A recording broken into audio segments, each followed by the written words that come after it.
राजस्थान के राज्यपाल श्री हरिभाऊ बागड़े जी, यहाँ के लोकप्रिय मुख्यमंत्री श्री भजनलाल जी शर्मा, राजस्थान सरकार के मंत्रीगण, सांसदगण, विधायकगण, इंडस्ट्री के साथी, विभिन्न एम्बेसडर्स, दूतावासों के प्रतिनिधि, अन्य महानुभाव, देवी और सज्जनों, राजस्थान की विकास यात्रा में आज एक और अहम दिन है। देश और दुनिया से बड़ी संख्या में डेलीगेट्स, इन्वेस्टर्स यहां पिंक सिटी में पधारे हैं।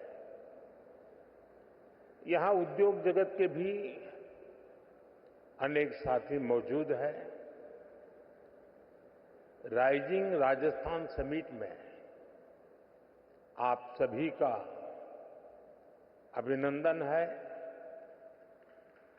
मैं राजस्थान की बीजेपी सरकार को इस शानदार आयोजन के लिए बधाई दूंगा। साथियों, आज दुनिया का हर एक्सपर्ट, हर इन्वेस्टर भारत को लेकर बहुत ही उत्साहित है। रिफॉर्म, परफॉर्म, ट्रांसफॉर्म के मंत्र पर चलते हुए भारत ने जो विकास किया है वो हर क्षेत्र में नजर आता है। आजादी के बाद के 7 दशक में भारत दुनिया की 11वीं सबसे बड़ी इकोनॉमी बन पाया था। उसके सामने पिछले 10 वर्ष में भारत 10th लार्जेस्ट इकोनॉमी से 5th लार्जेस्ट इकोनॉमी बना है।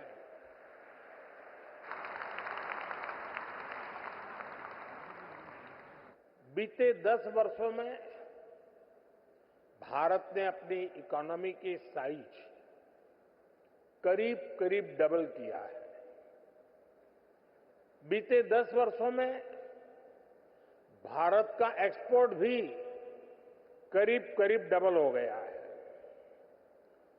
2014 से पहले के दशक की तुलना में बीते दशक में एफडीआई भी 2 गुना से अधिक हुआ है। इस दौरान भारत ने इंफ्रास्ट्रक्चर का खर्च करीब 2 ट्रिलियन रुपए से बढ़कर 11 ट्रिलियन तक पहुंचा दिया है। साथियों, डेमोक्रेसी, डेमोग्राफी, डिजिटल डेटा और डिलीवरी की पावर क्या होती है, ये भारत की सफलता से पता चलता है। भारत जैसे डाइवर्स देश में डेमोक्रेसी इतनी फल फूल रही है, इतनी सशक्त हो रही है, ये अपने आप में बहुत बड़ी उपलब्धि है। डेमोक्रेटिक रहते हुए मानवता का कल्याण, ये भारत की फिलॉसफी के कोर में है। ये भारत का मूल चरित्र है। आज भारत की जनता अपने डेमोक्रेटिक हक के माध्यम से भारत में स्टेबल गवर्नमेंट के लिए वोट दे रही है। साथियों, भारत के इन पुरातन संस्कारों को हमारी डेमोग्राफी यानी युवा शक्ति आगे बढ़ा रही है। आने वाले अनेक सालों तक भारत दुनिया के सबसे युवा देशों में रहने वाला है। भारत में युवाओं का सबसे बड़ा पूल होने के साथ ही सबसे बड़ा स्किल्ड युवा वर्ग भी होगा। इसके लिए सरकार एक के बाद एक कई फैसले ले रही है। साथियों, बीते दशक में भारत की युवा शक्ति ने अपने सामर्थ्य में एक और आयाम जोड़ा है। ये नया आयाम है भारत की टेक पावर, भारत की डेटा पावर। आप सभी जानते हैं कि आज हर सेक्टर में टेक्नोलॉजी का, डेटा का कितना महत्व है।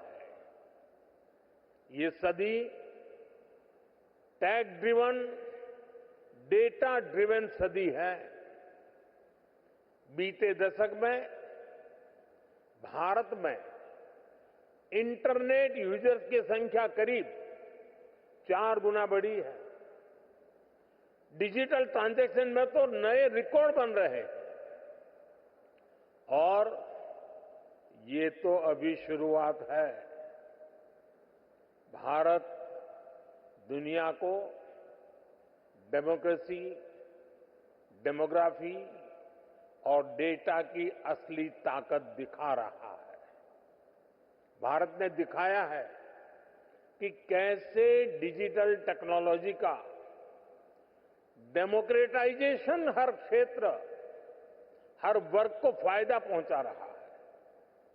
भारत का यूपीआई, भारत का बेनिफिट ट्रांसफर स्कीम सिस्टम,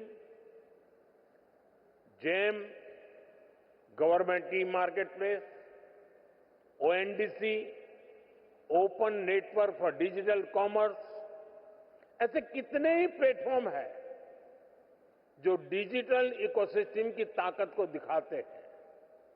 इसका बहुत बड़ा लाभ और बहुत बड़ा प्रभाव हम यहां राजस्थान में भी देखने जा रहे हैं। मेरा हमेशा से विश्वास रहा है, राज्य के विकास से देश का विकास। जब राजस्थान विकास की नई ऊंचाई पर पहुंचेगा तो देश को भी नई ऊंचाई मिलेगी।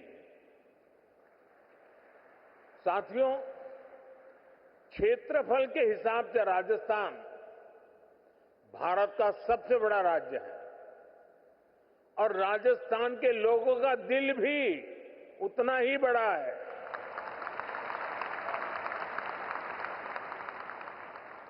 यहां के लोगों का परिश्रम, उनकी ईमानदारी, कठिन से कठिन लक्ष्य को पाने की इच्छा शक्ति, राष्ट्र प्रथम को सर्वोपरि रखने की भावना, देश के लिए कुछ भी कर गुजरने की प्रेरणा, ये आपको राजस्थान की रज रज में, कण कण में दिखाई देती है। आजादी के बाद की सरकारों की प्राथमिकता ना देश का विकास था और ना ही देश की विरासत। इसका बहुत बड़ा राजस्थान नुकसान उठा चुका है। लेकिन आज हमारी सरकार विकास भी, विरासत भी, इस मंत्र पर चल रही है और इसका बहुत बड़ा लाभ राजस्थान को हो रहा है। साथियों, राजस्थान राइजिंग तो है ही, रिलायबल भी है।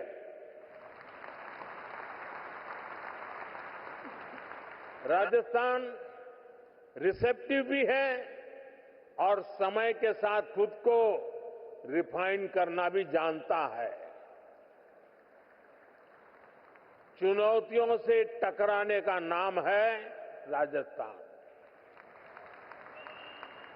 नए अवसरों को बनाने का नाम है राजस्थान। राजस्थान के इस आर फैक्टर में अब एक और पहलू जुड़ चुका है। राजस्थान के लोगों ने यहां भारी बहुमत से बीजेपी की रिस्पॉन्सिव और रिफॉर्मिस्ट सरकार बनाई है। बहुत ही कम समय में यहां भजनलाल जी और उनकी पूरी टीम ने शानदार काम करके दिखाया है। कुछ ही दिन में राज्य सरकार अपने 1 साल भी पूरे करने जा रहा है। भजनलाल जी जिस कुशलता और प्रतिबद्धता के साथ राजस्थान के तेज विकास में जुटे हैं, वो प्रशंसनीय है। गरीब कल्याण हो, किसान कल्याण हो, युवाओं के लिए नए अवसरों का निर्माण हो, सड़क, बिजली, पानी के काम हो, राजस्थान में हर प्रकार के विकास, उससे जुड़े हुए सारे कार्य तेजी से हो रहे हैं। क्राइम और करप्शन को कंट्रोल करने में जो तत्परता यहां सरकार दिखा रही है, उसे नागरिकों और निवेशकों में नया उत्साह आया है। साथियों, राजस्थान के राइज को और ज्यादा फील करने के लिए राजस्थान के रियल पोटेंशियल को रियलाइज करना बहुत जरूरी है। राजस्थान के पास नेचुरल रिसोर्सेज का भंडार है। राजस्थान के पास आधुनिक कनेक्टिविटी का नेटवर्क है। एक समृद्ध विरासत है। एक बहुत बड़ा लैंडमास है और बहुत ही समर्थ युवा शक्ति भी है। यानी रोड से लेकर रेलवे तक, हॉस्पिटैलिटी से हैंडीक्राफ्ट तक, फार्म से लेकर फोर्ट तक राजस्थान के पास बहुत कुछ है। राजस्थान का ये सामर्थ्य राज्य को इन्वेस्टमेंट के लिए बहुत ही एट्रैक्टिव डेस्टिनेशन बनाता है। राजस्थान की एक और विशेषता है, राजस्थान में सीखने का गुण है, अपना सामर्थ्य बढ़ाने का गुण है। और इसलिए तो अब यहां रेतीले धोरों में भी पेड़ फलों से लद रहे हैं। जैतून और जैट्रोपा की खेती का काम बढ़ रहा है। जयपुर की ब्लू पॉटरी, प्रतापगढ़ की थेवा ज्वेलरी और भीलवाड़ा का टेक्सटाइल इनोवेशन, इनकी अलग ही शान है। मकराना के मार्बल और कोटा डोरिया की पूरी दुनिया में पहचान है। नागौर के पान मेथी की खुशबू भी निराली है। और आज की बीजेपी सरकार हर जिले के सामर्थ्य को पहचानते हुए काम कर रही है। साथियों, आप भी जानते हैं, भारत के खनिज भंडार का बहुत बड़ा हिस्सा राजस्थान में है। यहां zinc, lead, copper, marble, limestone, granite, potash जैसे अनेक मिनरल्स के भंडार है। ये आत्मनिर्भर भारत की मजबूत नींव है। राजस्थान भारत की एनर्जी सिक्योरिटी में बहुत बड़ा कंट्रीब्यूटर है। भारत ने इस दशक के अंत तक 500 गीगावाट रिन्यूएबल एनर्जी कैपेसिटी बनाने का टारगेट रखा है। इसमें भी राजस्थान बहुत बड़ी भूमिका निभा रहा है। भारत के सबसे बड़े सोलर पार्क में से अनेक पार्क यहां पर बन रहे हैं। साथियों, राजस्थान दिल्ली और मुंबई जैसे इकोनॉमी के दो बड़े सेंटर्स को जोड़ता है। राजस्थान महाराष्ट्र और गुजरात के पोर्ट्स को नॉर्दर्न इंडिया से जोड़ता है। आप देखिए, दिल्ली मुंबई इंडस्ट्रियल कॉरिडोर का 250 किलोमीटर हिस्सा राजस्थान में है। इससे राजस्थान के अलवर, भरतपुर, दौसा, सवाई माधोपुर, टोंक, बूंदी और कोटा ऐसे जिलों को बहुत फायदा होगा। डेडिकेटेड फ्रेट कॉरिडोर जैसे आधुनिक रेल नेटवर्क का 300 किलोमीटर हिस्सा राजस्थान में है। ये कॉरिडोर जयपुर, अजमेर, सीकर, नागौर और अलवर जिलों से होकर गुजरता है।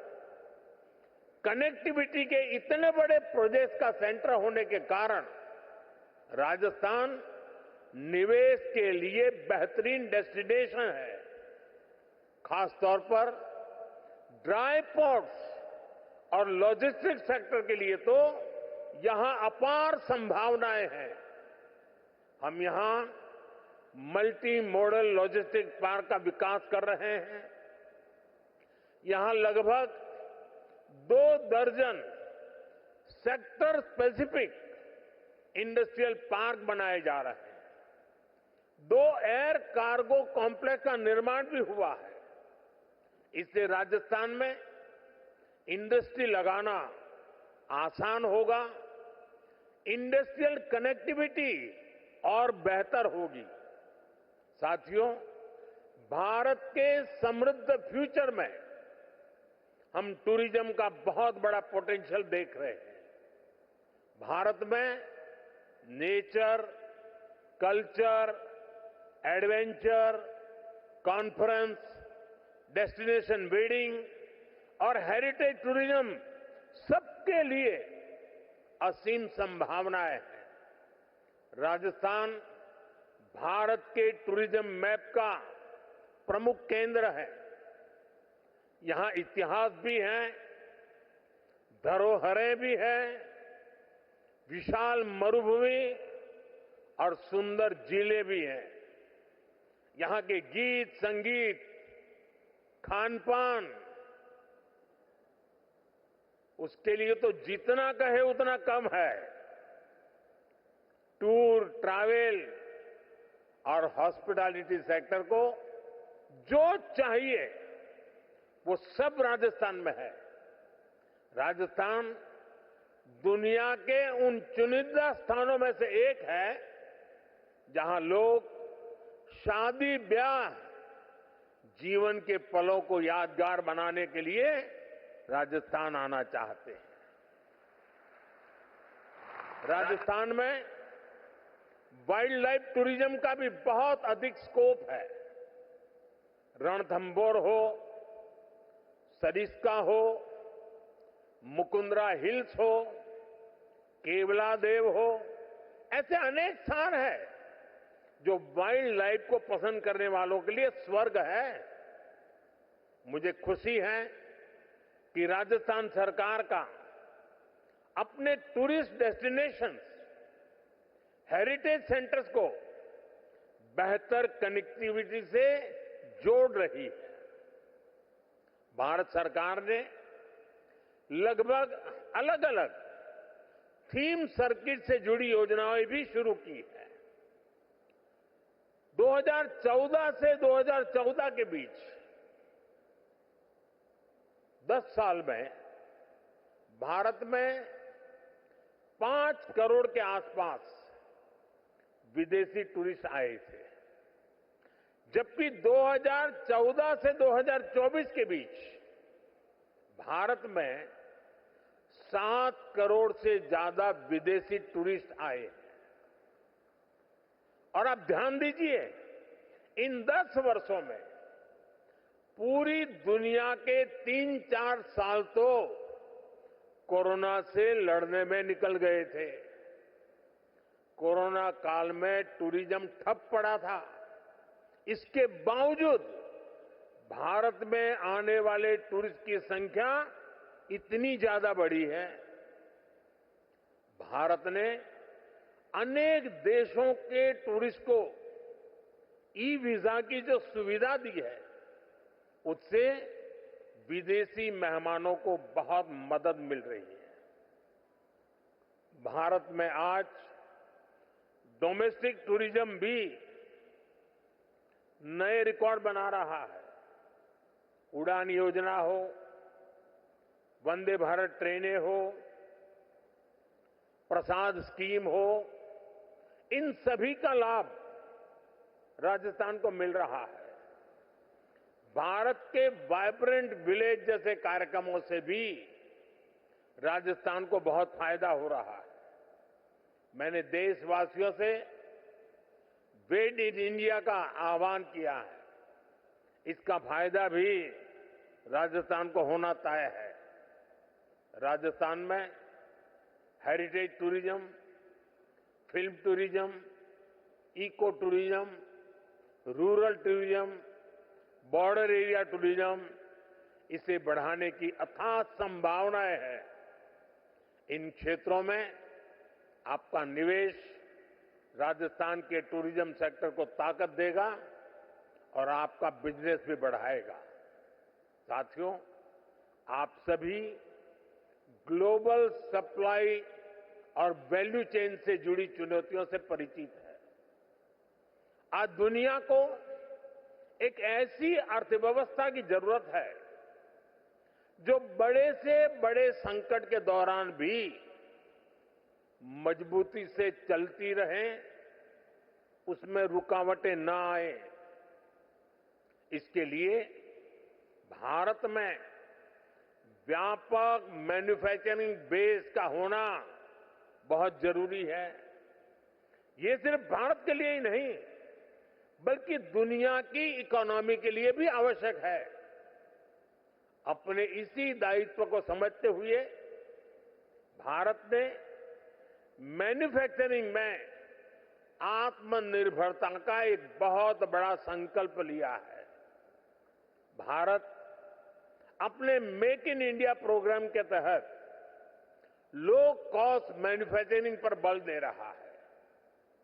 भारत के पेट्रोलियम प्रोडक्ट्स, भारत की दवाएं और वैक्सीन, भारत का इलेक्ट्रॉनिक सामान, इसमें भारत की रिकॉर्ड मैन्युफैक्चरिंग से दुनिया को बहुत बड़ा फायदा हो रहा है। राजस्थान से भी बीते वर्ष करीब करीब 84,000 करोड़ रुपए का एक्सपोर्ट हुआ है। 84,000 करोड़ रुपीस। इसमें इंजीनियरिंग गुड्स, जेम्स और jewellery, textiles, handicraft, agro food products भी शामिल है। साथियों, भारत में मैन्युफैक्चरिंग बढ़ाने में पीएलआई स्कीम का रोल भी लगातार बढ़ता जा रहा है। आज इलेक्ट्रॉनिक्स, स्पेशलिटी स्टील, ऑटोमोबाइल्स और auto components, solar PV, pharmaceutical drugs, इन सेक्टर्स में बहुत अधिक उत्साह है। पीएलआई स्कीम के कारण करीब 1.25 लाख करोड़ रुपए का इन्वेस्टमेंट आया है। करीब 11 लाख करोड़ रुपए के प्रोजेक्ट बने हैं और एक्सपोर्ट में 4 लाख करोड़ रुपए की बढ़ोतरी हुई है। लाखों युवाओं को नए रोजगार भी मिले हैं। यहां राजस्थान में भी ऑटोमोटिव और ऑटो कंपोनेंट इंडस्ट्री का अच्छा बेस तैयार हो चुका है। यहां इलेक्ट्रिक व्हीकल मैन्युफैक्चरिंग के लिए बहुत संभावनाएं हैं। इलेक्ट्रॉनिक्स मैन्युफैक्चरिंग के लिए भी जो जरूरी इंफ्रास्ट्रक्चर की जरूरत है, वो भी राजस्थान में उपलब्ध है। मैं सभी निवेशकों से आग्रह करूंगा, इन्वेस्टर से आग्रह करूंगा, राजस्थान के मैन्युफैक्चरिंग पोटेंशियल को भी जरूर एक्सप्लोर करें। साथियों, राइजिंग राजस्थान की बहुत बड़ी ताकत है एमएसएमईज। एमएसएमई के मामले में राजस्थान भारत के टॉप 5 राज्यों में से एक है। यहां इस समिट में एमएसएमई पर अलग से एक कॉन्क्लेव भी होने जा रहा है। राजस्थान के 27 लाख से ज्यादा छोटे और लघु उद्योगों में काम करने वाले 50 लाख से ज्यादा लोग राजस्थान के भाग्य को बदलने का सामर्थ्य रखते हैं। मुझे खुशी है कि राजस्थान में नई सरकार बनते ही कुछ ही समय में नई एमएसएमई पॉलिसी लेकर आ गई। भारत सरकार भी अपनी नीतियों और निर्णयों से एमएसएमई को लगातार मजबूत कर रही है। भारत के एमएसएमई सिर्फ भारत ही नहीं बल्कि ग्लोबल सप्लाई और वैल्यू चेन को सशक्त करने में बड़ी भूमिका निभा रहे हैं। हमने कोरोना के दौरान देखा, जब दुनिया में फार्मा से जुड़ी सप्लाई चेन क्राइसिस में आ गई, तो भारत के फार्मा सेक्टर ने दुनिया की मदद की। ये इसलिए संभव हुआ क्योंकि भारत का फार्मा सेक्टर बहुत मजबूत है। ऐसे ही हमें भारत को बाकी प्रोडक्ट्स की मैन्युफैक्चरिंग का बहुत स्ट्रांग बेस बनाना है और इसमें हमारे एमएसएमईज का बड़ा रोल होने जा रहा है। साथियों, हमारी सरकार ने एमएसएमईज की परिभाषा बदली है ताकि उन्हें ग्रोथ के और अधिक अवसर मिल सके। केंद्र सरकार ने करीब 5 करोड़ एमएसएमईज को फॉर्मल इकोनॉमी से जोड़ा है। इससे इन उद्योगों के लिए एक्सेस टू क्रेडिट आसान हुआ है। हमने एक क्रेडिट गारंटी लिंक्स स्कीम भी चलाई है। इसके तहत छोटे उद्योगों को करीब 7 लाख करोड़ रुपए की मदद दी गई है। बीते दशक में एमएसएमईज के लिए क्रेडिट फ्लो 2 गुना से अधिक बढ़ चुका है। साल 2014 में जहां ये करीब 10 लाख करोड़ रुपए होता था, आज ये 22 लाख करोड़ रुपए से ऊपर जा चुका है। इसका राजस्थान भी बहुत बड़ा लाभार्थी रहा है। एमएसएमईज की ये बढ़ती ताकत राजस्थान के विकास को एक नई ऊंचाई पर ले जाएगी। साथियों, हम आत्मनिर्भर भारत के नए सफर पर चल चुके हैं। आत्मनिर्भर भारत का अभियान, ये विजन ग्लोबल है और उसका इंपैक्ट भी ग्लोबल है। सरकार के स्तर पर हम whole of the government approach के साथ आगे बढ़ रहे हैं। इंडस्ट्रियल ग्रोथ के लिए भी हम हर सेक्टर, हर फैक्टर को एक साथ बढ़ावा दे रहे हैं। मुझे पूरा भरोसा है कि सबका प्रयास की यही भावना विकसित राजस्थान बनाएगी, विकसित भारत बनाएगी। साथियों, यहां देश और दुनिया से अनेक डेलीगेट्स आए हैं। बहुत सारे साथियों की ये पहली भारत यात्रा होगी। हो सकता है राजस्थान की भी उनकी पहली यात्रा हो।